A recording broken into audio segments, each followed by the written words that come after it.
తెలంగాణ రాష్ట్రంలో గ్రామ సర్పంచి పదవీ కాలం ముగిసి దాదాపు ఏడాది కావస్తుంది. దీంతో పంచాయతీల్లో ప్రత్యేకాధికారుల పరిపాలన కొనసాగుతుంది. ప్రత్యేకాధికారుల పరిపాలనతో గ్రామాల్లో అభివృద్ధి కుంటుపడుతుందనే ప్రచారం సాగుతుంది.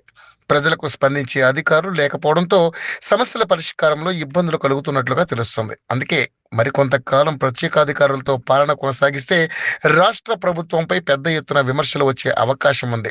ఈ విషయాన్ని రాష్ట్ర ప్రభుత్వం గుర్తించి పంచాయతీ ఎన్నికలకు కసరత్తు చేస్తున్నట్లుగా తెలుస్తుంది. ఇందులో భాగంగానే పంచాయతీ అధికారులు ఎన్నికల ఏర్పాట్లలో నిమగ్నమైనట్లుగా కనిపిస్తుంది.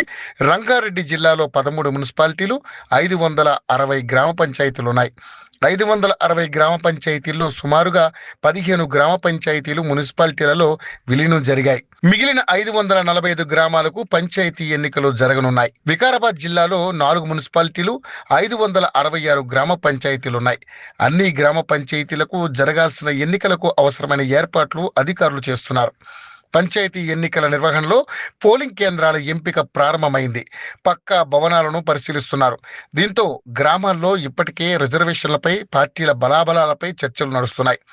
రంగారెడ్డి, వికారాబాద్ జిల్లాల్లోని పంచాయతీ అధికారులు ఎన్నికల ఏర్పాట్లలో బిజీగా ఉన్నారు. అక్టోబర్ నెలలో ఓటర్ల తుది జాబితా విడుదల చేశారు. ఆ జాబితాకు అనుగుణంగానే వార్డుల విభజన చేశారు.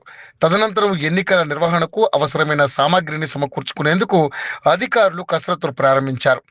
ఇప్పటికే ఎన్నికల కమిషన్ పోటీ చేసే అభ్యర్థులకు కేటాయించే స్వతంత్రపు గుర్తులను ప్రకటించింది. ఆ గుర్తులను బ్యాలెట్ పత్రాల రూపంలో ముద్రించేందుకు అధికారులు సిద్ధమయ్యారు. పోలింగ్ కేంద్రాలు, మౌలిక వసతులు, బ్యాలెట్ పత్రాలు, బ్యాలెట్ బాక్సులను అందుబాటులోకి తీసుకొస్తున్నారు. పోలింగ్ అనంతరం జరిగే ఎన్నికల కౌంటింగ్ కేంద్రాల ఏర్పాట్లపై దృష్టి పెట్టారు. ఇప్పటికే జిల్లాల్లో ఎన్నికల ఏర్పాట్లు తుది దశకు చేరుకున్నట్లుగా అధికారులు తెలిపారు.